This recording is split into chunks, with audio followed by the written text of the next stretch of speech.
Welcome in to Trust the Process live. I get to say live this time because we brought the studio home with us. We're having fun here. We're hanging out. I am James Hyden, your host. I'm back because I wanted to be, not because you want me to, because that's how the internet works. Gentlemen, I am here as always with my guy, the YG, the young gentleman himself, James Jackson. What's up, fella? I'm doing good. Victory Monday for me. How about you guys? Victory Monday? Victory Monday? Anybody? No? And draft this week. Let's go. You're a sadist, man. Mr. Five Digits, the man of 5 digits, the man of cinco digits, Max Coolish. How are you? I can't say anything that'll top that introduction, so. I try. And Josh Safford, I got to work on getting you a nickname, but that's not my job, so we'll leave that to somebody else. Josh, how you doing? Well, I mean, JJ kind of alluded to it, and then when you add on the fact that I had to cover a 38-13 Temple loss to UCF. Yeah. Your weekend wasn't good. Yeah. No, but I'm here healthy on Monday, so we'll take what we can get. There you go. So I was going to play Kendrick Lamar Humbled, but I don't have the time nor the inclination to add that as well. But that's the general theme. We've been humbled. The Eagles have been humbled. And with that said, we're going to jump right into the main event. And the theme of the main event is staying humble. We're going to stay humble all day today. I'm going to do my best. I'm not a humble person originally. But the first question to humble us is, what on earth was that game? That was an atrocious game of football. And Max, I'm going to come to you first. Is there one specific part of this team that can be called out, or is it the whole thing? Or is the whole team humbled, or is the slice of humble pie only going to one part? I mean, the whole team should be humbled after that, right? Like, that's as bad as it gets listening to the Giants. But, I mean, this is one of the worst plays of coaching you're going to see from any organization on both sides of the ball. Really, it's frustrating and kind of embarrassing to talk about, because it's not like, right, on top of the bye week, right? The bye week's a given. Everybody should perform better coming off a bye week. You have the extra rest. Coaches always swear up and down that they've done nothing but review film anyway during the bye week, right? So we'll get that out of the way really quick. On top of that, you're playing a team that you have dominated, that you also played 3 weeks ago. You played the Giants 3 weeks ago, right? That game was not pretty. They eked out a win. But let's be honest, what did the Giants do differently yesterday? Did they really did that much differently at Thursday night a couple weeks ago? No. Not much. It's so easily encapsulated in this. Daniel Jones came an air tackle away from an all-time NFL highlight that would have been the best highlight of his career and would have been on every single promo piece for the NFL for years, and he did it off a QB run. And what did the Eagles do all first half? They looked like they had never seen a read option in their life. It is unbelievable to me that level of unpreparedness can occur in an NFL game, especially when you just got done seeing all of this right in front of you 3 weeks ago. It is so mind-boggling to me, right? I won't even get too far down onto the offensive side. I'll leave that for Josh, for JJ, for whoever wants it. But I need to just say my piece about the defense, because it's so maddeningly frustrating to see. On offense, it's one thing, because on offense, you at least need to execute, right? You are in control of what happens with the ball, right? You're dictating it. On defense, if you know what's happening, it's so easy for you to flip that. If you know what's going to happen, right? You hear it all the time. Oh, this team's calling out our plays before the line of scrimmage. We had no chance. Losing team loses by 4 touchdowns. Right? That's what happens in those situations. When you know what's going to come as a defense, that's your only edge. And to have a bye week to figure that out and then still come out flat and lifeless and plain look stupid against a basic game plan from the Giants offense, it's unacceptable. I'm all for maybe letting Doug, see what he can do. As far as I'm concerned, Jim Schwartz needed to go at halftime. I've stuck up for Doug more than the other two. That's probably going to continue to some extent. He deserves a shit ton of criticism for this game, but I'm sick of it. I'm so sick of it. Well, Max, that's why I say it's all-encompassing. It's a total team effort about what happened yesterday. And you alluded to each part of as to why. Yes, you can't ignore the coaching aspect of it. We might have saw the worst coaching performance out of Doug Peterson Eagles coaching that we've seen all season. And it wasn't, it definitely was not pretty to look at for all 4 quarters. But you talked about how the offense struggled, about how the defense looked incapable. I mean, they weren't even getting output on their special teams. It was all-encompassing. And then you can even look to Howie about how this team is constructed, and it's end of the line now. Like we've tried to make excuse after excuse after excuse as to what could have been or what could become, and now we're at the end of the line. Now we're at a situation where this Eagles team is what it is, and that's so sad to say. But what we saw yesterday, what we saw against Dallas, what we saw 3 weeks ago against the Giants, even though those previous 2 were wins, ugly, sloppy games. It's what this Eagles team is, and I think that's all-encompassing. I think that comes around the board. Because if you look at, you can talk about the coaching all you want. The offense went 0 for on 3rd down yesterday. 0 for 0 3rd down conversions yesterday. And I get it. A top 10 defense against the Giants. But this is a Giants team that you've dominated time after time after time again. The narrative coming into this game is the Giants don't beat the Eagles, correct? That's kind of what flows around. And the Giants look like a couple weeks ago. The Giants look like they've never heard that before. The Giants look like that has never crossed their desk. So when you have, incompetent coaching, sloppy play, and the fact that coming off a bye week, you look flat for 2.5 quarters. Like there's got to be a point where you don't start the game flat. There's got to be a point where you come out firing on all cylinders. And I literally have yet to see the Eagles do that. And it looked like this is the end of the line. Yesterday it looked like it was the end of the line for a lot of people.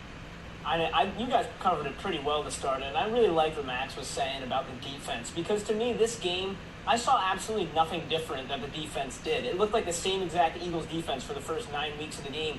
The difference was the Giants just knew how to trick them. And it's because the Eagles bite on everything. I've never seen a team bite on misdirections and simple read options as much as this Eagles team before, right? And what were we saying, JJ, I think last time we recorded, because I was saying there's not much to look forward to this year, but what I am looking forward to is seeing some of those defensive draft picks get to play. Well, how on earth did we not see any Davion Taylor, any Kevon Wallace? We barely saw little Sean Bradley, but they were beating the cover 2. So Alex Singleton. You saw Alex Singleton getting torched from these. Saw a lot of him getting torched yesterday. So it just brings back to what you were saying, Max, about Jim Schwartz, and this is the end of the line. Everyone said it before, that there's clearly no adjustments. This game was the pinnacle of the whole no adjustments thing. I saw nothing change. I saw absolutely no creativity, and the way that Doug uses Jalen Hurts at this point it kind of reminds me of Madden. It's a kid. It's a kid who puts in the backup quarterback who can run and expects exactly expects the CPU to not notice. These are people. These are NFL coaches. Of course they know what's happening. And what cracks me up about inserting Jalen Hurts is he puts him in for one play, it doesn't work, you don't see Jalen Hurts. It's not a gameplay. The Eagles talked about how they wanted Jalen Hurts to come in, and I know they said they didn't want him to be Taysom Hill exactly, but it was clear they wanted him to be in a Taysom Hill-like role. Well, if you want him to be a part of the offense, he needs more than one snap a game. Putting him in for a gimmick play, it not working, him getting stuffed at the line of scrimmage, and then never seeing another down again in the game, that's not being a part of the game plan. That's putting something gimmick in. That's throwing something in the air, throwing something against the wall, and seeing if it sticks. And when it doesn't, you just completely move on from it. That's absolutely coaching. So there's a lot of execution that didn't happen yesterday. I just think it's across the board that yesterday was to blame. Across the board. Coaches have to coach, but players have to execute. Yeah. And there are 3rd and 1s, 3rd and 2s, 3rd and 3s that just need to be converted. They were 0-9 on 3rd down. They were 0-9 on 3rd down. 0-9 on 3rd down. When they weren't getting the 3rd down? Hold on. Really quick, I just got to say this because somehow we haven't touched on this yet. Miles Sanders averaged over 6 yards a carry yesterday. You shouldn't even have been getting to 3rd down. You should have been 0 for 0 on 3rd down because you only need 2 plays to get 10 yards with 6 yards a carry. But we've been talking about that all year. Miles Sanders. I know. It almost looks like their coaching staff is purposely limiting his carries so his average stays that high. They don't want to up his carries because if he gets stopped, his average goes down. He doesn't look as good. That's the only reason I can come up with why Miles Sanders doesn't get touches. But we talked about it in the Pittsburgh game. He had a 90-yard run in the Pittsburgh game. We're still talking about he needs more touches. Talked about it in the Baltimore game. He needs more touches. Then he gets hurt, comes back, needs more touches, and Miles Sanders doesn't watch the ball. Yeah. That was it was very frustrating. It was so frustrating to just watch them run all over the Giants. They ran all over them, and they ran away from it most when it mattered. Like Carson, we need to kind of jump the shark here, but it's relevant. But Carson Wentz is undisputably a bottom 10 quarterback in the NFL. Like no way around it anymore. You've been able to factor in his performance with less. If you're willing to do that, subjectively. I'm sure not many people outside of the Philadelphia market are doing that or care about it. That's our right to rationalize as fans, and I will hold that right to my grave. But now there is no denying that's your right to lie. That's making it easier for you to sleep at night, man. That's what you need. You make it easier for yourself to sleep at night. It's delusional to say that this guy is not one of the worst 10 quarterbacks that are in the league. He just is. He can't and look, I will say this: Doug, for whatever reason. Another huge blemish on his play calling yesterday. He tried to keep Carson Wentz in the pocket and be safe and be a pocket passer. That's not Wentz's game. I almost would rather Wentz turn the ball over 3 times. At least those games are exciting to watch. And I was literally just so uninterested in the Eagles game because it felt like I had seen that game a million times this year. I felt like I had no reason to watch that game because I had seen that all play out repeatedly with nothing changing on a week-to-week basis. So, gentlemen, backtracking a little bit. Wentz was terrible. Go ahead. So I said finish your point. Finish your point. I just want to say this: backtracking, Wentz was terrible. A, because of him. B, because of Doug. Right? It is a two-way street, but I don't know who to blame more because they both were so spectacularly bad and on their top yesterday, like straight up. Yeah. So I said You're fun. So I said the general theme of this is going to be humbled. And I think what I'm about to say is probably the most humbling thing that you can feel as a Super Bowl winning head coach. Joe Judge outcoached Doug Peterson. By a lot. And it's 0 for 9 on third downs coming out of a bye week. I think Doug Peterson is about 3 games below 500 coming out of a bye week. I know it might be 2 games because he's only been here for. I'm sorry. 1-4 now. 1-4. So yeah, 3 games below 500. That's and coming from Andy Reid. Andy Reid was, I'm pretty sure, his winning percentage was something like in the 700s after coming out of a bye week. It's a total paradigm shift from one coach to the next. And if you're Doug Peterson and you hear people like me say you got outcoached by Joe Judge, you might want to go back in and actually make some of those adjustments that we've been talking about that haven't been made. So it seemed like a resounding across the board humble pie to the whole team. Here's a big old pie. Eat it, everybody, because you all should be humbled, right? Am I getting that? Everybody gets a slice of that pie. Everybody get a full pie. Everybody gets a full. Wow. Okay. That's embarrassing. That is a straight up embarrassing loss. That's as embarrassing as it gets. It's not so much that you lose to a bad team. You're on the road. At least that's semi-excusable. It's division foe. You can make a lot of reasons why it's not on paper the worst loss in the world. If you watch that game, you were such a death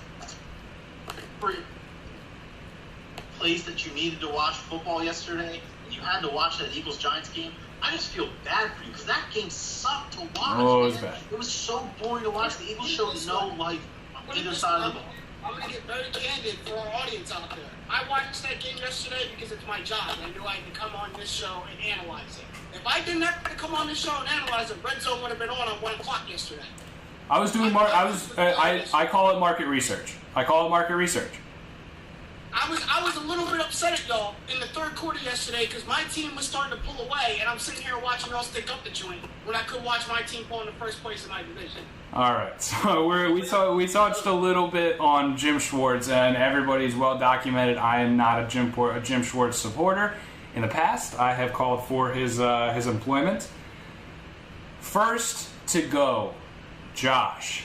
First to go, Howie, Doug, Jim Schwartz, or Carson? Yeah. Well, for me, it's hard not to say Jim Schwartz. But you know what? I'm going to actually say Howie. Because I think that if Howie was able to draft better... I mean, this is just... We talked about it early in the year.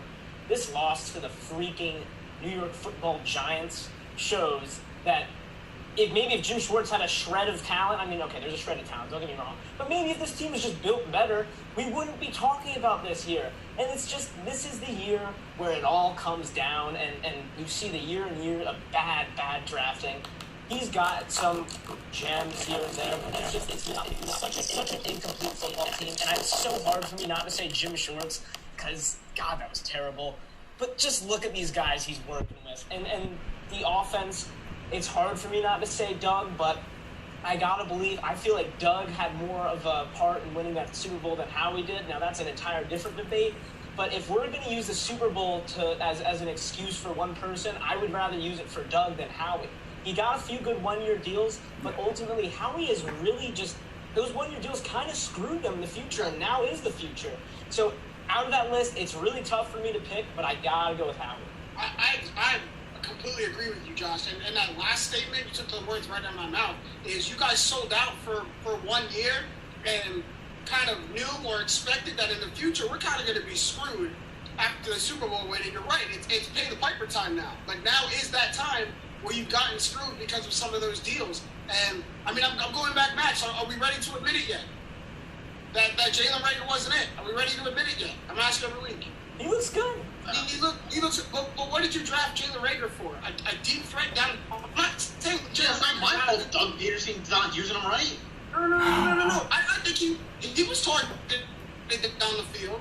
He was targeted down the field sometimes. But this team is double. It's not my fault. Exactly. This team is inept with throwing the football down the field. One, Carson doesn't have enough time to even let this plays develop sometimes. Sometimes Carson knows he's got to go down the field, and he's throwing it before Jalen Reagor can even create some separation. Or there's double coverage, or it's not open, or something is there. And I've never said Jalen Reagor is a bad receiver. He was the wrong draft choice, was my point. JJ, I dislike the draft 10, to be honest, and they picked Reagor. But everything I've seen from Reagor, I've liked. And I think this is such a small sample size, and this is such a weird season that I'm not ready to label him anything yet. But based on what I've seen, I feel real good about him. And I just hope that we get more time in the pocket. There's more time in the pocket for Wentz. And there's better game plan moving forward that can utilize him more. But I think any knock on Jalen Reagor right now can't. It's too early. I still think it's too early. More of a knock on Howie than Jalen Reagor. I'm not knocking Jalen Reagor as a play. You know what I mean? Like we both just said, Jalen Reagor has performed well. Yeah. For this Eagles team, where there are other receivers, other pieces that maybe could have been a better draft pick than Jalen Reagor, that is absolutely a possibility. Absolutely a possibility to say. So to wrap all this in a nice present to give to y'all, it's to me it's Howie that's got to go first. But Jim Schwartz is a close second, and honestly, Doug Peterson is a close third. And I think we're running out of time where that Super Bowl holds weight, where that Super Bowl that keeps him in business and keeps him as a head coach. Especially, that's got to run out. Especially with losses like this. So Max, first to go: Howie, Doug, Jim Schwartz, or Carson Wentz? I'm going to say Jim Schwartz because he's the only one that could be actually out of the job before the end of the NFL regular season. Wentz isn't going to get cut. They're not going to fire Doug mid-year. They're not going to fire Howie mid-year. You let the defense keep looking this trash and letting bad team like this. The Giants just let us out there. They're going to go under another mini gauntlet of schedule here. Not mini gauntlet. That is a gauntlet. The next one. Yeah. And I believe I saw it was the toughest remaining schedule in the entire NFL. Oh, hey-oh. The Jags, believe it or not, have a brutal schedule in terms of strength of schedule. I looked all this stuff up last week. Hey, Trevor Lawrence might be ending up in Duval. But I'll say this: the only one that I like for however much, 30 plus 40, we're probably going to get lit up for at least 40 in one of these games, right? You got to think that could be the only that's the only thing that I realistically seeing happen is if someone's head's going to roll before the end of the season. Schwartz is the only one that I can see it realistically. So nobody said Carson's the first to go. Max, you already answered this question a little bit earlier, so I'm going to come to you last. JJ, I'm going to toss this to you, man.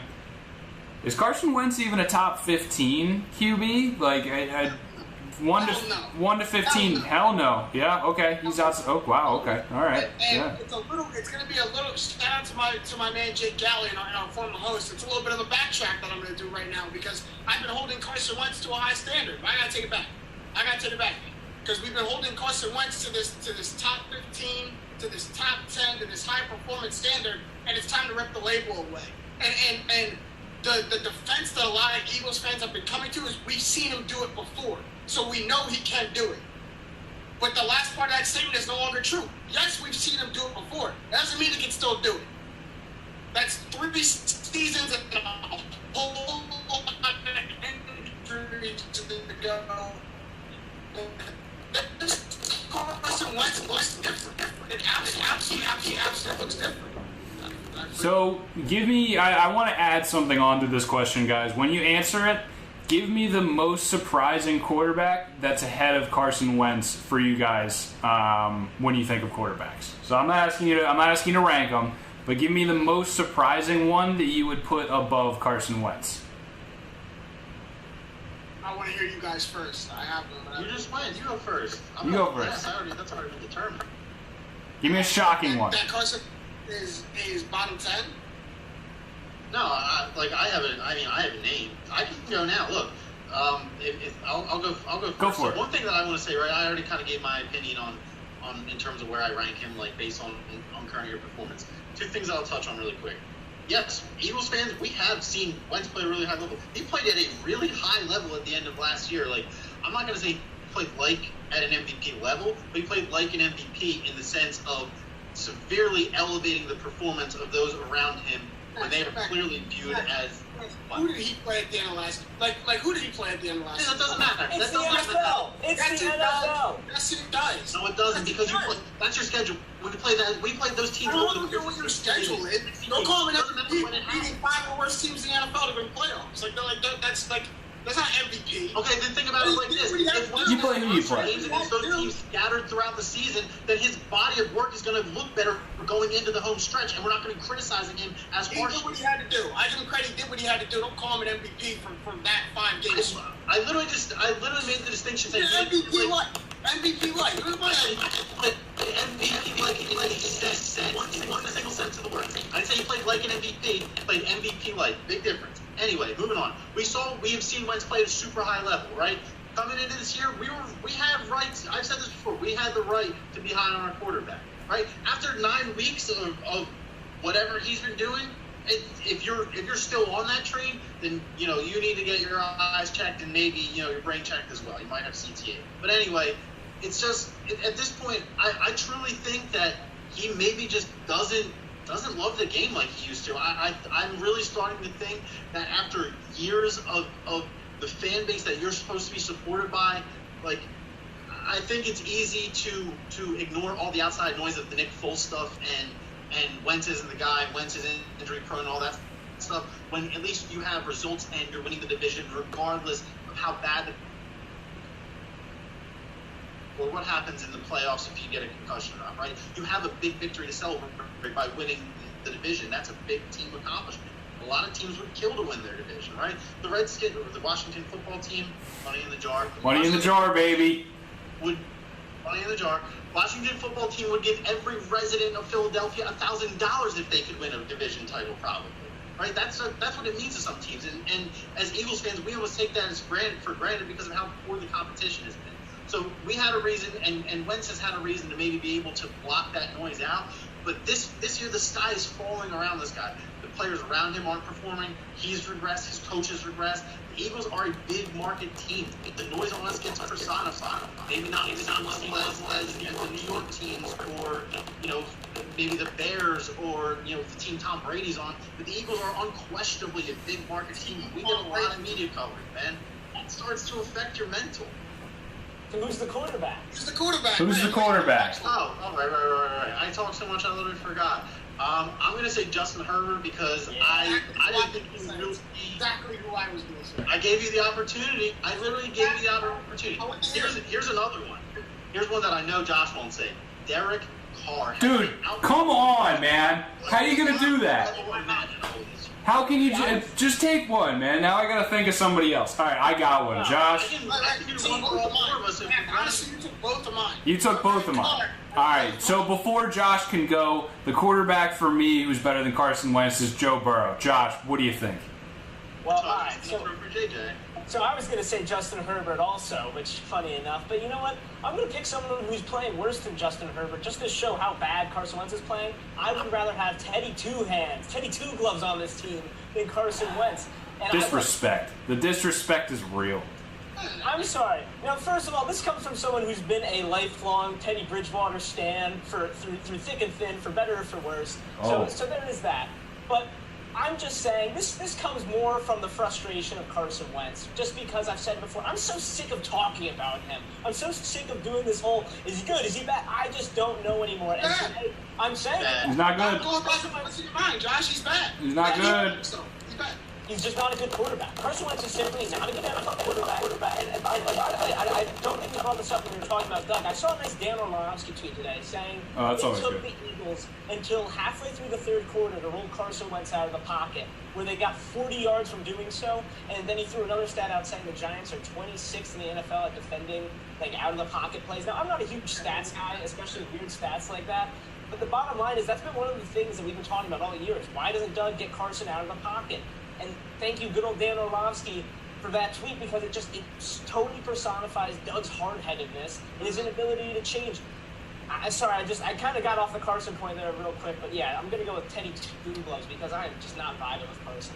I like it. Hold on real quick. I know Josh is going to catch some flack for that. I will back that up by saying I thought the Panthers would be a bad team and therefore would have an issue at quarterback because I thought they had a really not great pass protection game, but they seem to be at least confident as a team. Like, I'm killed with Panthers staying healthy. Now C-Mac and Teddy Two Gloves this next week. But if the Panthers were staying healthy, they were on track to be an 8, 9, and 17. Yep. They were on track to sneak into that last wild card. Yeah, that's Matt Rule, man. Matt Rule turning programs around. But looking ahead to a program that's probably not getting turned around, the Eagles' upcoming schedule is treacherous, is the word I'll say. So I'll read it out to you guys. And we're looking ahead. How many wins? Tell me, out of how many wins do we have out of the schedule that I'm going to read coming up? So this Sunday, Eagles at Browns. So they're in Cleveland. Probably going to be bad weather from what I'm hearing. They get the Seahawks at home. They are at the Packers. They get the Saints at home. They are at the Cardinals. They get the Cowboys at home, and then they are at Washington. How many wins? Josh? Maybe 2. I'm saying 2, but not even in a good way. Not even both of those divisional games. They're going to lose one of those divisional games that they need to win and accidentally win against either the Saints, Packers, or Cardinals. I disagree. They're going to play a Saints team without Drew Brees. That's going to be the game that Jameis Winston throws for 350 yards and 4 touchdowns. Like it's just going to be. I'm going to have Michael Thomas is going to obliterate us that game. They're going to say, hey, Michael Thomas, go stand on the opposite side of Darius Slay all game, and Jim Schwartz will be like, damn, what are they doing? Well, look at all those teams. All those teams have receivers that are going to give the Eagles trouble. You're talking about Odell Beckham Jr., DK Metcalf, Michael Thomas Jr. Odell's out. You're correct. Got him.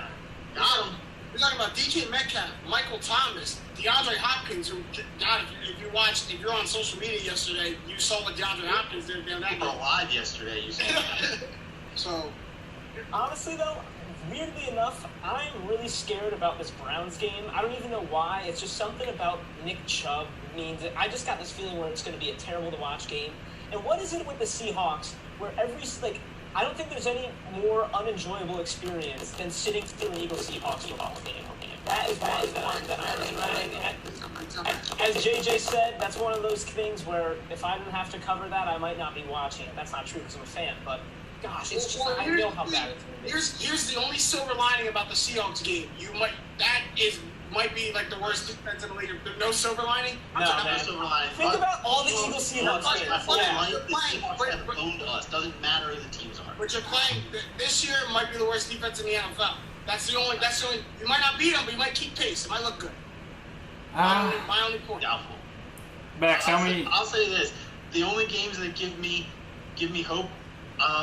The Browns are the Browns until proven otherwise, and with all these recent games at Cleveland with terrible weather, the Texans had no business being in that game, and they somehow managed to find themselves down 3 with 6 minutes to go, right? I think that, especially if it's bad weather in Cleveland, like it has been like it was yesterday, and when they played against Oakland a couple weeks ago before their bye week, I think just by nature of how the game might play out, winnable game by default. Not saying they will. I'm saying any game that finishes 10-7 is winnable to either side.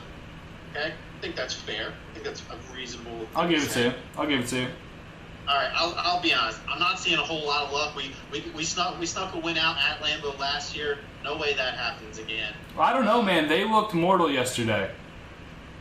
Like, way more than mortal. They looked bad yesterday. They already did their take someone not serious of this. They had a couple of those in a row then. I 'cause- basically have We'll see. the Vikings can move the ball. Like, the Vikings are better than the Eagles after being just totally just god awful in October. So, I have no reason to be optimistic about this team and think they can win anywhere, let alone on the road. I'm gonna ask a follow-up question to the original. Do the Eagles win both divisional games at the end of the year? No. Oh, I see. Yeah, I say no. Washington football team. I can definitely see them losing to the Washington football team. I kind of see them beating Dallas just because if we're talking about I training. hope so. I hope that gets a division and we lose. I don't want to make the playoffs. Who wants to? Like, which one of y'all would want to go into the playoffs and just get smacked at home in the first Not round? me. Hell no, not me. Like probably that's what makes me most mad. All right. Well, listen. If it was TB12, I would want to go in the playoffs, just for the chance, just for the puncher's chance. But anyone else? Tom Brady in the playoffs? Oh yeah. Give me Tom Brady in the playoffs. Give me an Eagles versus Tom Brady just to come on the show. Like, there's no pressure. A puncher's chance. If you he's giving no chance against a Jameis-led Saints, but wants to play Tom Brady in the playoffs. Yeah, because then if the Eagles lose, well, they were expected to lose. But if the Eagles win, that's the sweetest win. All right, I'm gonna press pause. That's a win-win. I'm pressing pause on that whole conversation right there because that was wild. This is what's frustrating with talking Eagles. I got nothing they for get that one. realistic. All right. One thing at the end that they just choose to just be unrealistic. Whatever. Josh, go talk to somebody about that because that was a little out there. All right. We're gonna go back around. JJ, biggest contender in the NFC right now. The AFC has their power structure pretty clear. It's the Steelers and the Chiefs out there. Whether you put them 1 or 2, that is now the debate. Who's 1 and 2 in the AFC? Pretty clearly, they are 1 and 2 in the NFL in that playoff picture. The heads of the AFC. The NFC is a little bit murkier. In terms of the teams who were up top, have looked mortal in some weeks and fallen back to earth. Whether that be the Seahawks, the Cardinals. The Cardinals are looking like they have rebounded from that loss. The Packers are they're an anomaly. They really just choose when to not show up. Their run defense is non-existent, and then the rest of the NFC is pretty much. It's even more volatile than a crapshoot because it's really no defined leader in the NFC. So JJ, biggest contender in the NFC right now. I mean, you talked about it. Pretty much every contender you can talk about in the NFC at one point has looked mortal or has choked or has come back down to the earth. But I do right now still think the Packers should be the leader in the NFC. Boo, he's wrong. I'm sorry, man. I'm sorry. One, I'm not sure how much of a possibility you had to contend with the Packers in the first place. Oh, I'm not contending for the Packers. I'm coming for that 8th spot. Come for the 8th spot, but I think the Packers have the number 1 spot right now. You're right. They did look a little mortal against Jacksonville yesterday. Still pulled out the win, and I still think when you're talking about comparative to the rest of the league, when you have Aaron Rodgers plus a good run game, plus maybe the best receiver in the NFL right now, Devontae Adams, plus a formidable defense all around, I just think you have the Packers coming out of the NFC. Before yesterday, I would have said the Saints, and if Drew Brees didn't get hurt, I would have said the Saints is today. But I mean, can we count on a Jameis-led football team to be the number 1 team in the NFC? I don't think so. Can you count on a Drew Brees-led team to be the number 1 team in the NFC? In the regular season, yes. Going into the playoffs, yes. I'm not talking about what happens in the playoffs. We're talking about getting to the playoffs. As the number 1 seed, yes. Well, I can count on that. And then you go, And you talk about other teams, the Rams are resurgent. But am I going to put my trust in the Jared Goff? No. I'm not going to do that. So right now it goes to me. You're going to talk about the Packers, and then it's a drop off after that. I want to say my Bucks. I want to say the Cardinals, but I'm going to go the Packers as the leader in the NFC right now. Max A million. Go, Josh. Go ahead. Biggest contender. No. Josh, go ahead. Biggest contender. I didn't see it. No, you're good. This is the 2020 life here. Oh my gosh, we're working man. through it. So it's hard for me because I really like the Seahawks, especially with their remaining schedule. But that game was a big wake-up call for me personally. I kept thinking they were gonna pull through, and everywhere they looked, they got stopped. And after yesterday, I don't want to say it, but JJ, I agree with you. It's the Packers, and I think for me, Both the wrong. biggest thing there. For me, the biggest thing there is I feel like their defense should be better. They clearly don't feel the same way. That's the biggest thing for me is I keep waiting for their defense to be like, all right, it's time for them to take a step up. Let's see what they're made of. And you see that game against the Jags yesterday. That offense didn't look too either. But I think this is going to be the bad man's last ride. I think he's going to come into the playoffs knowing he doesn't have too many years left and really grab it by the horns. And JJ, I agree with you. Devontae Adams is the best receiver in the NFL. Wrong. I'm saying it. I'm putting my foot down. Wrong. It's wrong. These two. There's a guy. There's a guy who caught a ball off a Hail Mary in triple coverage. That was awesome.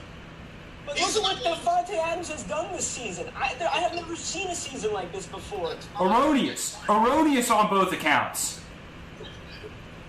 My God. Nobody caught the Wedding Crashers reference right there? No? Nobody? Bueller? All right, whatever. Max, biggest contender in the NFC. We can't hear Max right now. Oh, he's back. Yeah, he is. I'm back. Sorry, did I drop? Yeah, a little bit. You're good. Anyway, for me, as much as I hate to say it, it's got to be the Bucks. They're the most complete team on offense and defense. They're due to have a stinker, but when they have a stinker, they have like.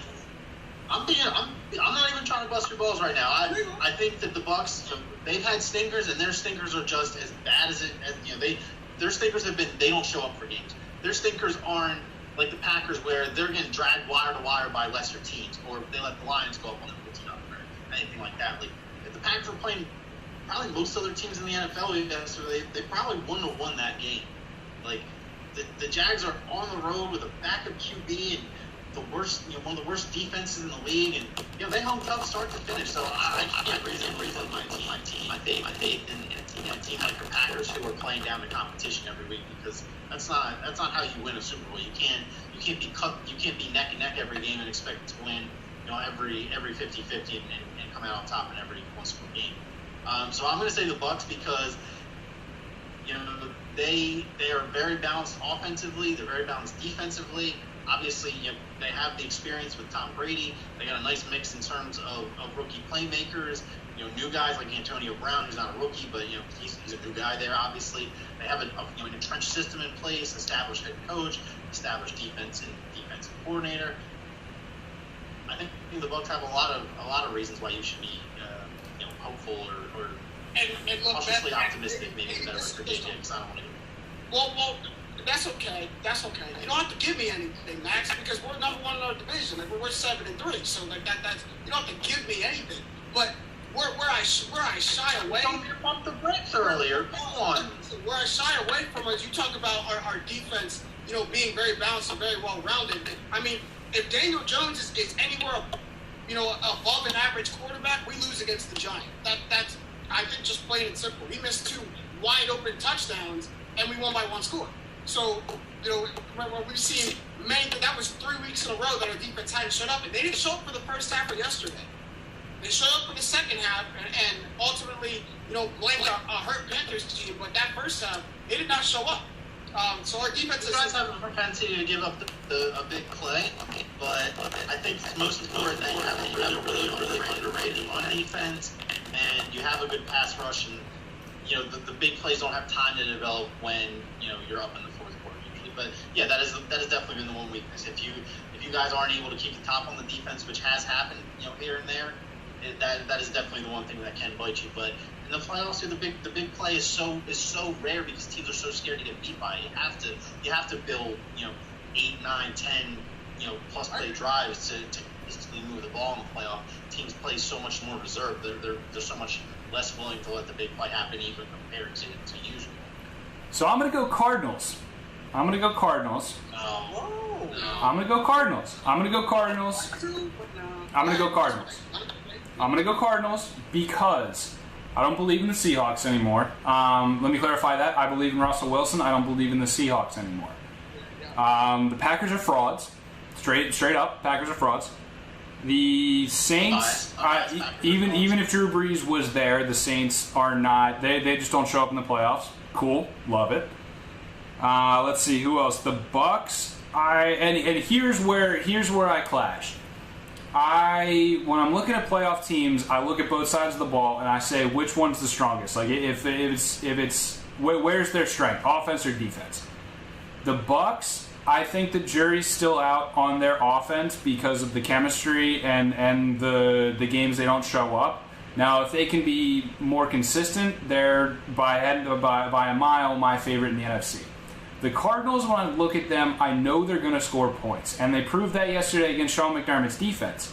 So if I'm looking at a team, and in today's NFL, if I say, oh my God, they're going to score me at least 27 points, probably over 30, and then their defense is going to, if not keep them in the game, at least hold the team to under 30 points so they're going to win, that's my winning formula. Now, I'm not saying they're on the same level as the Steelers and the Chiefs, but the Cardinals are going to put up points. And today, in today's NFL, that's all that matters. Like, you look at the Super Bowl in 2017, that was literally just teams marching up and down the field. Like, the playoffs are about offense. The playoffs are not about defense anymore, as much as coaches like Mike Zimmer and Sean McDermott want to keep telling themselves it is. It's about the young electric quarterback who can score points. It is what it is. I know the Cardinals can put up points. I don't really trust. I don't trust the Seahawks.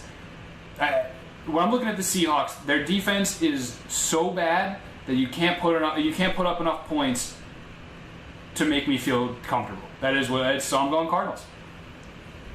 I mean, you have a little bit of a point with, the playoffs are about offense because of the most recent, Super Bowl run with the Chiefs. But you go back the year before that, you're talking about a very aging quarterback with no weapons who had one of the best defenses he's ever worked with. And we're talking about one of the best defenses of all time in New England Patriots. Yeah, but that's my argument with Cam. Cam was never a dual threat quarterback. Cam was a quarterback who could run. So it's nobody has ever really feared Cam Newton's arm with the fear of God. Like, it's always. It's now I'm talking about the last Super Bowl. I'm talking about the last Super Bowl run. With an aging quarterback and Tom Brady, no weapons to throw to. Oh, I thought you were going back to Peyton Manning with Denver versus Carolina. Yeah, can't even say the same then. Can't even say then. 2 ugly Super Bowl wins. 2 defensive Super Bowl wins. I'm going Cardinals. That is what it is. So we're gonna move on into my favorite segment, winners and losers. We're gonna go around the table. Josh, I'm gonna start with you. Winners of Week 10. 10, right? Yes, Week 10 in the NFL, winner. Week 10, it was a big headline highlight week, Cardinals and all that, but I want to go both for my winners and losers to the basement of the NFL. My winner of this week is Jason Garrett, specifically, and just the Giants coaching staff. Mostly Jason Garrett, though, because Jason Garrett got scapegoated for years and years in Jerry World, and now it's so blatantly clear it wasn't really Jason Garrett's fault. Do I think he's a great coach? No. But it was never really Jason Garrett's fault. And it must feel so good because Jason Garrett got out of that mess.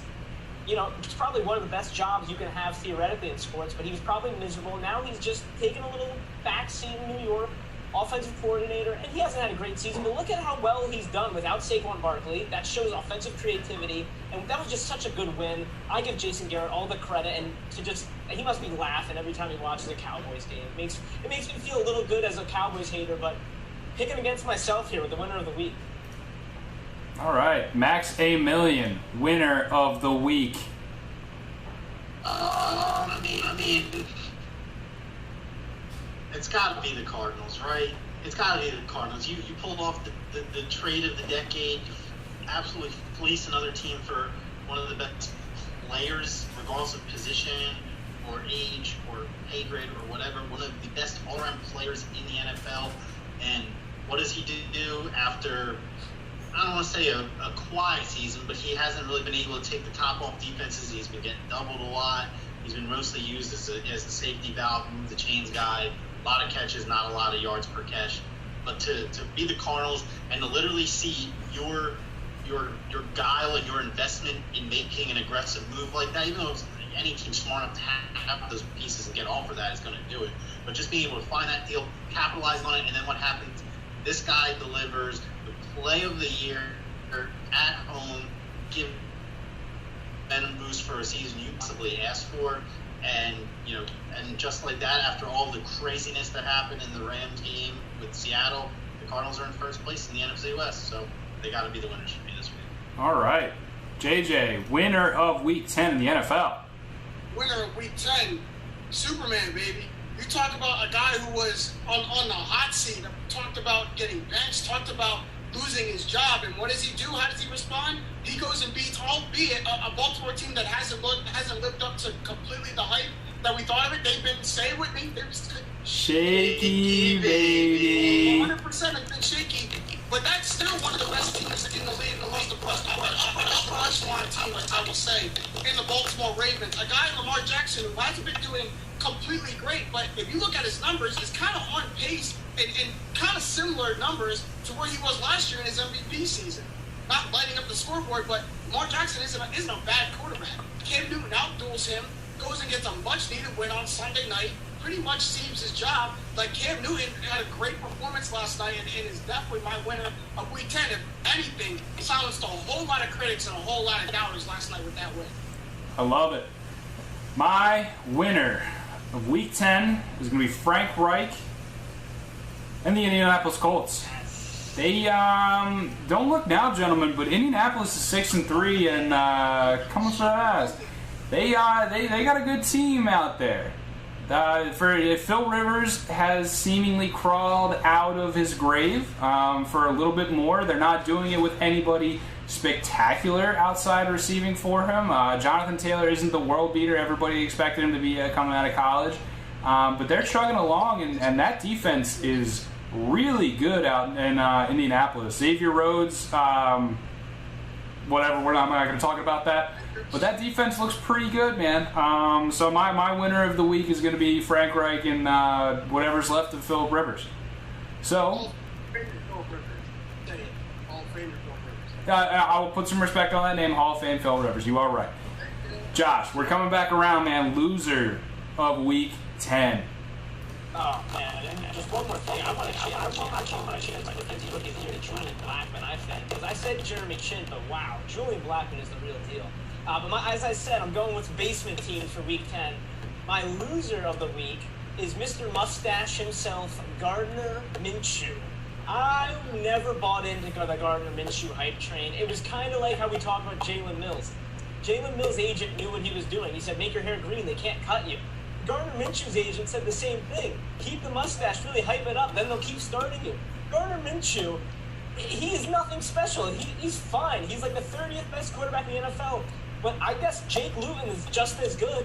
Now, keep in mind, Jaguars didn't win either of these games, but they looked great in 2 games against much better opponents. I think we should just start giving Doug Marrone a little more credit down to Duval. Obviously, as a whole team, still not there. But if you can just replace Jake Luton in, have Gardner Minshew in here, and see above average to above average offensive production, I think Gardner Minshew's starting job is done. Maybe not forever. I'm sure he'll come in and out, but I was getting a little bit sick of all that Minshew mustache mania, and these last 2 weeks have shown me I think it's over. I love it. It's not a popular one because everybody loves the mustache and the jean shorts, but we'll take it. Max, biggest loser of Week 10, go. Pains me to say this, but the biggest loser of Week 10 is me. A, because of the Eagles, and B, because I said the Rams and the Cardinals will both miss the playoffs, and Seattle was my favorite to win. And all those things looked seriously rejected yesterday.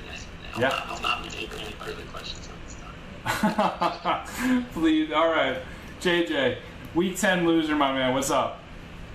I mean, maybe like unfair for me to say this because we spent an entire episode talking about how bad this team is, but it's got to be the Philadelphia Eagles, man. Like, it's got like, come on, come gather around, children. Let me tell you a story. And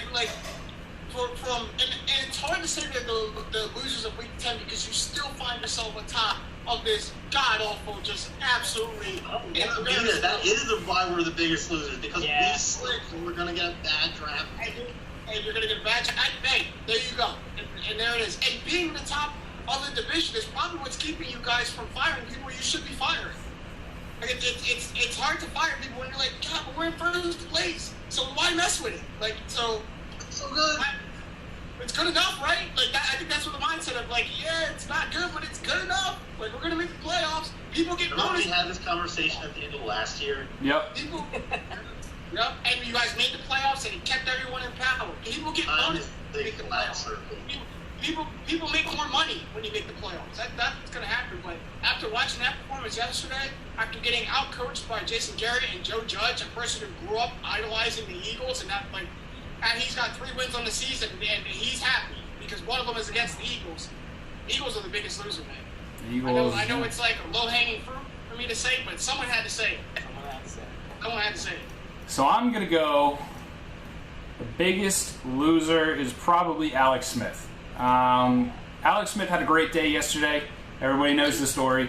Fantastic comeback story. If he's not already comeback player of the year, I think the only person rivaling him would be Cam Newton. But come on, it's a story-based award. I love it. Let's give Alex Smith this one. He almost had a career day, and to lose to Matt Patricia and the Detroit Lions, that's just catastrophic, man. To go out there, look pretty good. Well, I mean, you got Washington surprisingly has some good pieces. Antonio Gibson, J.D. McKissick, Terry McLaurin. I like a couple of those pieces, and Alex Smith came back with that brace that they couldn't stop talking about, and he almost had a career day. So to give Matt Patricia that win has got to stink because Matt Patricia ain't a good football coach, guys. So my biggest loser is Alex Smith. Is it just me, or is every single Lions win ever just a 50-plus field goal by Matt Prater after they got? No, you're right. That's the field goal range with no chance to do so. That's every Lions win ever. You are correct. Yes, Matt Prater from 54 yards out. That's how they win. That's it. We're gonna move right into after they got the ball with 12 seconds, no timeout. Yeah, 16 seconds. Matt Stafford again. My biggest winner from last week was Matt Stafford. Stafford might have been a big winner this week, but he wasn't my biggest winner. Matt Stafford got Matt Patricia that win. We're going to move right into the second half, which is rapid fire, or just fire, as we like to call it here, because ain't nothing rapid about us. Gentlemen, the NBA draft is somehow three days away. How that doesn't make sense to me. I still don't really believe it, but the NBA draft is 3 days away. What are we most excited to see, and where are the Sixers going with the 21st pick, Josh Safran? Well, I'm going to cheat and give you two answers here because I think I got one name for the 21st pick if they stay there, but I don't really want them to just stay there. So with the 21st pick, I'm looking at a guy named Desmond Bane. And it's pretty simple with him. He's from TCU, and there's pretty much one thing that everyone says about Desmond Bane. Kid can shoot the lights out of the gym. I'm in. It's real simple. Yep, that's what the team needs. They need a guy who can shoot the lights out of the gym. He's a first-round talent, and when you're picking at 21st, just go and get him. But what I would like to see is Sadiq Bey on this team. This Sadiq Bey, Jay Wright product. And, I'm not a Villanova guy. I don't know how I feel about Villanova guys in the NBA, although I've been proven wrong. I don't know how you feel about Villanova guys. I'll let you finish, but that last statement was wild. We need to know how you feel about Villanova guys in the NBA. They all produce. I just said I've been proven wrong. Okay. I've been proven wrong, especially more recently. But anyway, Sadiq Bey, the kid, is 6'8". He's a lengthy wing, and he shot 45% from behind the arc. All the mock drafts have him going in the 9 to 13 range, so the Sixers are definitely going to trade up to get him. But to me, that just seems like the perfect pick for this team. Love it. Max A. Million, number 21. You're the Sixers. Where are we going? All right, so I honestly, as much as I would love, it doesn't strike me as Maury's style. Maury's never been a guy to this current regime as well, the existing regime. I do think Sadiq Bey would be a great fit in theory, right? But I gotta say, I personally just didn't really give that whole train of thought moving up in the draft that I thought. So for me, I got three guys I think the Sixers are probably keyed in on at 21. Josh just mentioned Desmond Bane. I will just throw this in there: 44.8 career three-point percentage in 4 years at TCU. It's a pretty nice sample size to shoot 44% at. The other two, first one is Kira Lewis Jr. from Alabama. More of a combo guard. His stocks kind of went up, seems like, in the draft process. So from my research, it seems like he was more so available in the Sixers range in the early stages of the whole mock draft season. But as we've kind of gotten closer to the event, it seems like that he's maybe going to go higher up than initially projected, because he's I think he was a freshman or sophomore. He's a younger guy, nice prospect abilities, tall, lanky, good shooter, a little bit limited defensively. The other guy is Aaron Nesmith.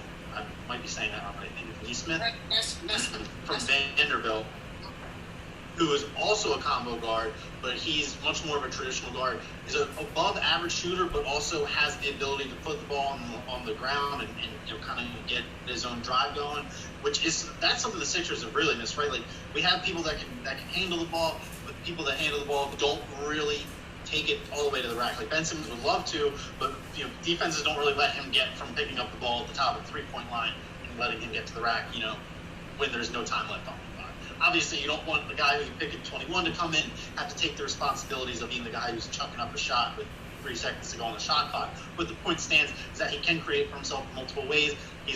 Basically, from my understanding of him and what I've read and seen, is that he can just take over games. He's the kind of guy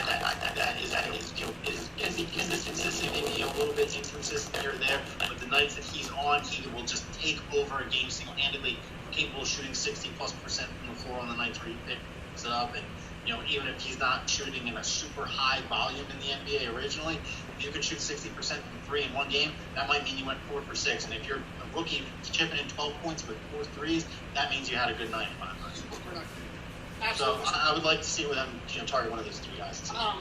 Max, that you kind of Aaron Nesmith was the first thing that came to my mind. Now he might go a little bit higher. He might go inside the lottery. He might go top 15. But there's a chance. Really? I didn't see him go that high. I saw 15. But ladder. I'm talking 13, 14, 15. Okay. If someone takes a leap at him. But he's one of those guys that I wouldn't be surprised if he goes 13. I wouldn't be surprised if he goes 25. Like, it's really based on what teams do on draft night. Draft night can get a little hectic. But for all the reasons that you just named, and I know the Sixers need shooting. Obviously, I know. But Max, you pointed out an underrated hole on this team, and that's that combo guard, that combo wing player, a guy who can put the ball on the floor and go get it, especially in the second unit. Now, Aaron Nesmith isn't going to come in and start, but you need a guy who's going to put the ball on the floor and go get you one in the second unit. Someone that Ben Simmons or Joel Embiid, when they're on and captaining that second unit, can rely on to take some of the scoring load off of them, and someone who wants to go and get a bucket. Aaron Nesmith can absolutely do that. I think he'd be great. And Josh, I love the Sadiq Bey pick. Like, I absolutely love it. You talk about just a fundamental player that's going to come in for you and get it done. We know what Jay Wright and Wildcats can do when they get into the league. All they do is produce. And I think Sadiq Bey is a perfect opportunity to underappreciate Mikal Bridges. That's Mikal Bridges number 2. He may not shoot nearly as well as Mikal Bridges, but that combination of offense, physical play, and great defense on the wing is what Sadiq Bey is going to bring to you if you go and grab him for the Sixers. But I think you're right. It's going to take maybe jumping up, and getting him. He's not going to be there at 21. I definitely don't expect him to be there at 21. So I'm going to go a little bit.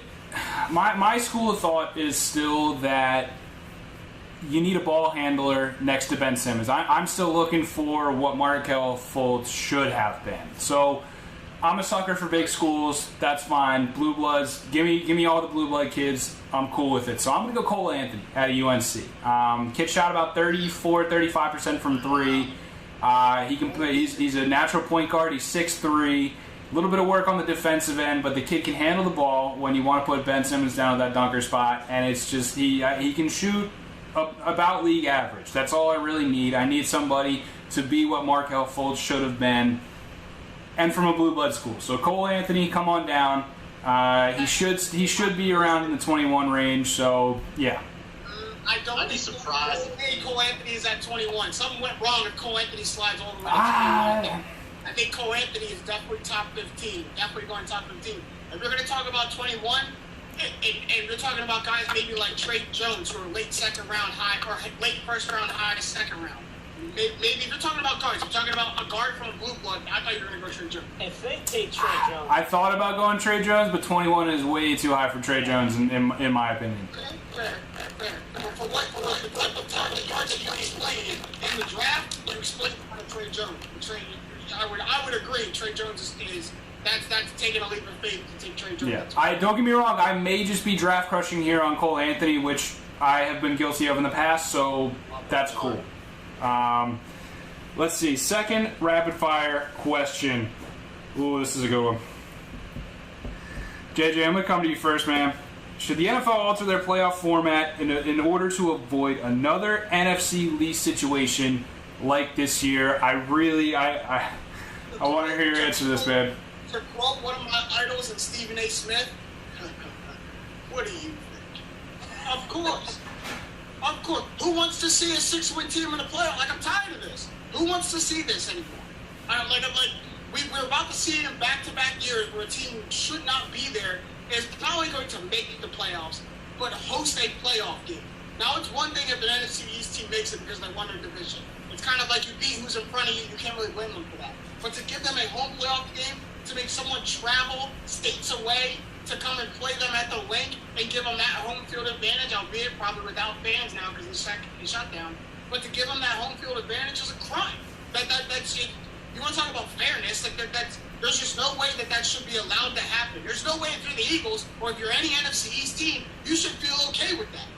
Like, you should feel like you're robbing somebody if you go and host a playoff game with 6 wins. Like, that's a lane that you're just not supposed to be in. So yes, the NFL needs to go and re-examine some things. I'm all for sticking to tradition, but sometimes you got to change that time to time. Clear. That system is a little outdated and it needs to change. It's been shown the past 2 years. Fix it up. Yeah. Maximilian. You guys. Oh, Josh, again, man, I apologize. Yeah, we did the Zoom thing again. We did. All good. But you guys know me and my old soul takes where I don't like the DH, I don't like the extra inning rule in the MLB, but this one doesn't apply for me. If it ain't broke, don't fix it. But for me, this seems a little bit broke. If we're seeing a team out of the NFC East come out, I don't like expanding the playoffs or anything like that. You keep the playoffs the same, but you add something in. Call it the NFC lease clause if you want. If a team finishes the season with below a 500 record and they win their division, they should not be allowed to make the playoffs, and you should make a third wildcard team, something like that. I just don't think that a team that's below 500 has any business winning their division. Nobody wants to see it. I don't think it's good for anyone. I'll keep the below 500 getting in. You should be able to host because 7 and 9 is okay to get into the playoffs. All right, how about below 7 and 9? Because I thought about that too, but I thought 500 sounded better. It's an easier thing to stomach. If you're below 7 and 9 in the regular season, you do not belong in the playoffs, and there's another team that's going to deserve it more. Max, what do you think, man?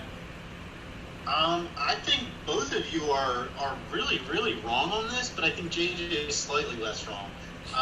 Honestly, I think that the NFL prides itself on the idea of the any given Sunday, and the NFL is the most objectively competitive league, right? The way that the schedules work out every year, the way that travel is the same for everyone. Everyone is playing one time every single week on the more or less the same start time. And I think the NFL A, prides itself on that, and B, I think a lot of people maybe don't realize it now, but I think a lot of people would be upset if the NFL were to start throwing in wonky clauses and the NFC lease rule or whatever it is. I think you guys are being very short-sighted to forget that Beastquake is one of the most iconic moments of this, the last 25 years in the NFL. And the only reason we remember it is because the bad team was able to win that game. Usually what happens is when bad teams sneak in the playoffs like the Eagles, they usually lose at home in the first round. Like, what's going on is not typically what happens. But this is such a statistical anomaly to have literally 4 of the worst 10 teams in the NFL in one division. The NFL is just not built to happen like that. It's so statistically improbable that the divisions end up in a space like this. Because even if 3 teams are so trash, at least you would have, in theory, a 4th team that's able to capitalize on those other 3 teams being so terrible, and that should be good for 4 or 5 free wins, right? And then you just have to piece together a couple more to piece together a respectable season. So I think that would be very short-sighted to totally blow up the NFL playoff structure because of the craziness that's going on. I understand it because your team is in that position. So I knew you were going to say this, but that's not the case. I understand. No, Matt, I understand. I wouldn't want to lobby for my team not going to the playoffs either if it worked out for my squad. I understand. What I'm saying is you shouldn't be able to host. You shouldn't get in with 6 wins and have a team have to come to or stay. You want to get in because you won your division, fine. But you should have to travel like the other teams who stuck in the playoffs. And for me, the fact that this is such a statistical anomaly, it's the reason that I'm okay with saying make a clause, because I feel like this won't happen for 30 years. You can go 30 years without this happening again. And if it does happen again, I feel like people will be like, oh, good, they didn't deserve to make the playoffs anyway. I understand what you're saying, and because, I did pause because I thought about the beast mode moment and thought, well, that wouldn't have happened. But just come on, I can't imagine watching this team in the playoffs. But at the same time, if the Seahawks didn't go to the playoffs, no one would have missed them. Yeah. Like, it was cool we got beast mode, we got that iconic moment, but it's not like people were like, man, but the Seahawks would have been cool if I saw them. But no one would have missed them. They went 7-9. No one would have missed them. I think I'm gonna have to agree. It's too easy just to be like, oh, you only say that because your team's involved, but my position would not change based on us if the Eagles were 2-14 or 2-2 and had ties the rest of the game, and I don't care. I think that's just objectively would be dumb to do, and I think that you roll with the punches. That's you can't just start shifting the rules, just because something isn't perfect. I don't know. I would say I agree with the. I wouldn't go as far as to say they don't get in the playoffs. I think I'm more on the lines of they shouldn't get to host. That just seems to me.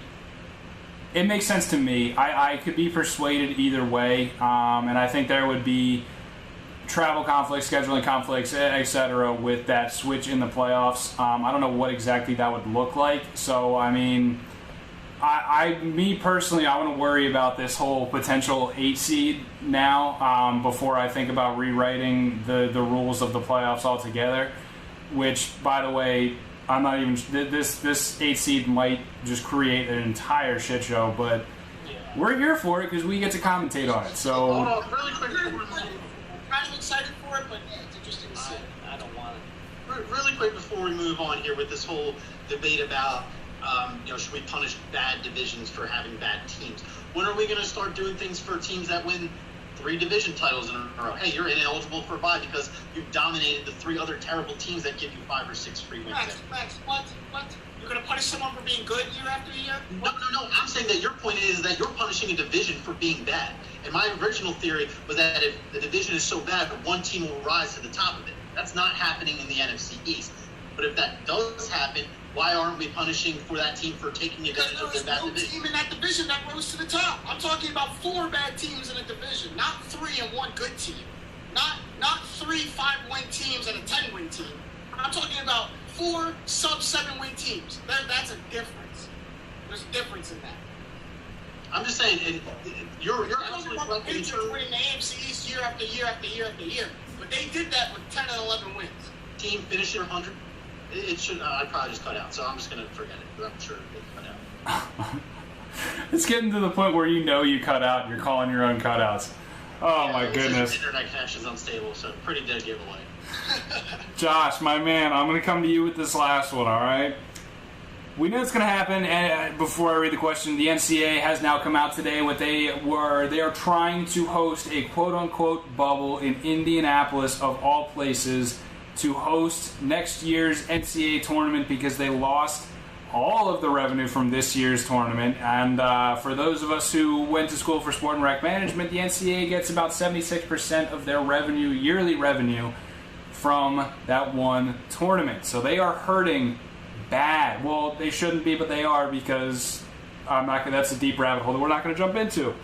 But they want to host next year's NCAA tournament in a bubble in Indianapolis. So, with that being said, Josh, we know it's not going to happen. but should the greedy NCAA consider shutting down the season or altering the postseason in any way, especially considering today's changes and guidelines that have been enforced on us in places like Philadelphia, other major cities? Tell me what you think, man. Like, there's got to be something wrong with the NCAA, because it's the NCAA. They did something wrong, right? Oh, yeah. Well, honestly, when I wrote this question, I was talking about college football. I wasn't thinking as much about basketball, because I was thinking about this weekend. There were like 10 or 11 games that got canceled. Put that in the script. They're up to what, mid-50s of games getting canceled this season? Right. So yeah, I will specify football next time. Put that in the script. It applies to both sports though. And for Temple, here's a little Temple stat about this weekend. So oh boy, I don't want to hear this. 85 Division I, and in Division I you can have 85 scholarship players go to a game. When they went to UCF, they brought 45 players because of injuries. And on today's press conference, Coach Rod Carey said he lobbied hard to have his last 3 games canceled, and was told no. So that's the state of NCAA football right now. We saw what happened with Clemson when their star player Trevor Lawrence got COVID. It just seems like a shit show everywhere you look right now in college football. And look, we all get it. It's money. It's money. But that also shows you, look, it's money and they're greedy, and yes, they should cancel the season. They should do something. They should at least push basketball back, start it in March or something. I don't know. We all know it won't happen though.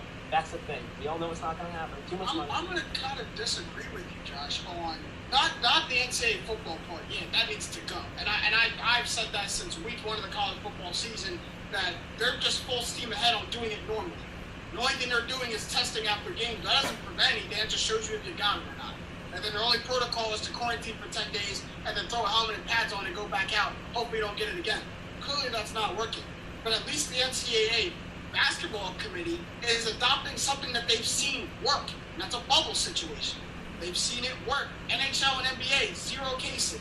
So they said, hey, maybe if we can have all these games in one spot for the tournament, maybe it won't get blown up. Now, to your point, you got to get to March. But if you're still having teams travel and do all, you're probably not going to even get to March. March is 5-6 months away. So, that can absolutely be canceled or be thrown off course. But at least they're taking steps to mile after something that they've seen work. And that's more than we can say about the NCAA in previous cases. And most of the time, they're just going to do what they wanted. At least this time they're modifying something to get it on the right track. And let's not remember how much time both football and basketball had before they even announced anything.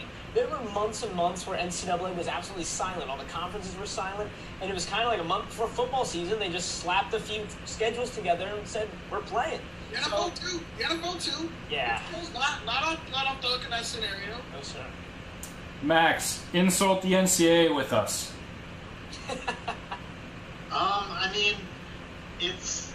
It's not even so, as much as I love to shit on the NCAA directly, like, I'm not sure what any college or university thought that having the idea of college kids living on campus would ever be able to be a sustainable COVID-free way to live. Like, it's literally just not possible. Like, as someone who's been pretty much as dedicated to this whole lockdown pandemic situation you can be, I know damn well that in college I would not be able to have the kind of self-control to sit in my shitty rented apartment with nothing to do there besides watch TV and do homework. Come on. And let me say, as a college student, I have gotten tested 3 times. Now, I'm fortunate that those 3 times were negative, but Max, you're right. It's unrealistic. And especially from the standpoint of, but I don't understand what you thought 18 to 22-year-olds were going to do. If the number 1 team in the country came to my home turf and we beat them, Trevor Lawrence or not, I'm storming the field. That's what happens in college football. If you're going to allow me to go to the stadium, then you're going to take the chances that if we take down Clemson, I'm storming the field. You can't tell me life's just normal but with masks and then tell me to come get on the field the number 1 team in the country. Very good point. That's what happens. Very good point. That was the semi-rapid fire, I guess. That was like medium fire, I guess. But that's going to bring us to tapping out. We're going to tap it out. Tap it out. Happy Gilmore? Nobody? All right, Bueller, I'm going to stop doing these whole reference things. Who wants to tap us out first? I can go first just because once My man again, Josh. it was like my first time. It's something that's bothering me. Whenever it's something that's bothering you, it just works a little better. Go ahead, man. Here's my thing, and I was trying to. I've been more sports tap outs, but I can't help myself. It's too easy. What is up? It's 2020, and teams are still running the fade route. I cannot believe it. Whenever I see, there's so many times, especially I'm looking at you, LA Chargers, who run the fade. They've run the fade out twice at the end of the game. It didn't work. I can't remember who I saw. The game that I was watching, and they ran it successfully, and that's why it just jolted me awake. Like, are you kidding me? How, I don't have the number right in front of me. There's some crazy percent of how often the fade route is run and how often it fails. I don't understand how when you're at the 3-yard line, you don't have this whole list of plays better than the fade route. I'll keep it short and sweet.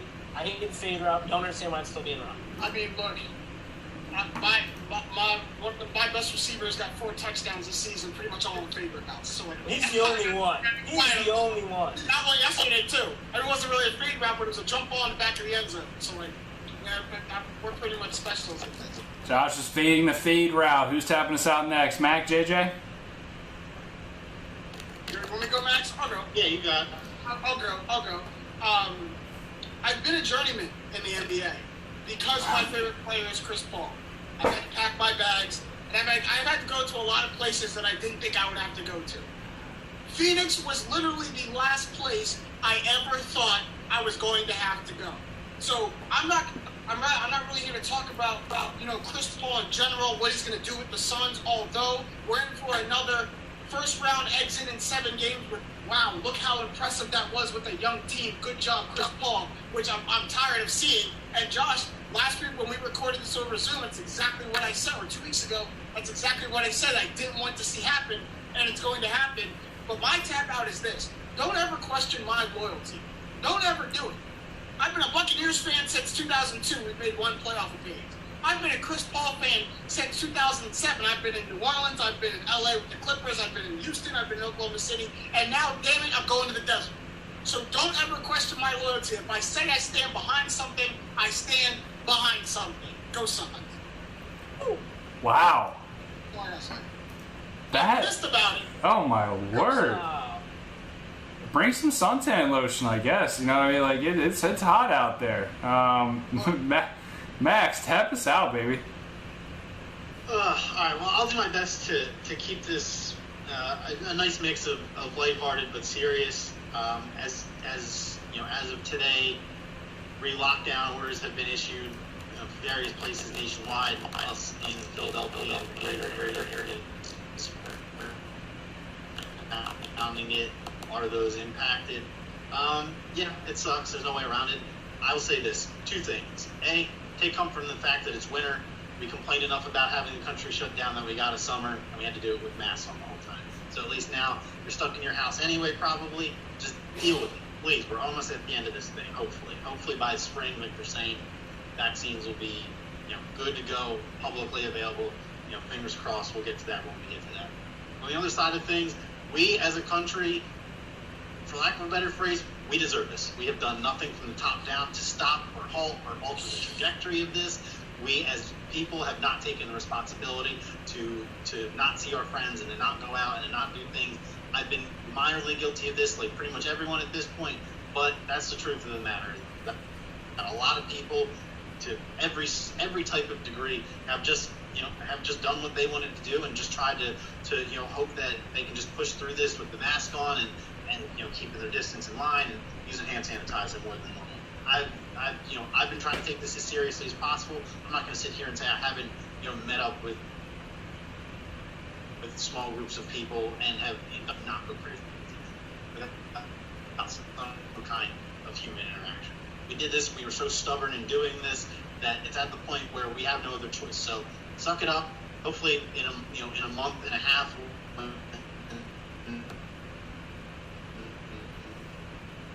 we're going to be reassessed. Hopefully, we're all good by then. If not, You pretty much got it. Yeah. So I'm gonna echo some of that. all right. You got the gist of it. That was definitely where I was going as well. Yeah, it is what it is, Max. I couldn't have said it better. We deserve this. We haven't done anything to prevent it. As sad as that is to say, it feels like we had a decent amount of practice at this point. Not as much as we probably should have, but everybody go get your haircuts now so you don't have to be complaining in a couple months. You know what I mean? Barbers will probably be doing house calls for at least a couple more days. I don't want to see anybody complaining this time. I got my haircut already. Even if I didn't, we earned this one. You know what I mean? So we can't really complain about being locked inside. So go do whatever you have to do to get comfortable because buckle up, man. It's here.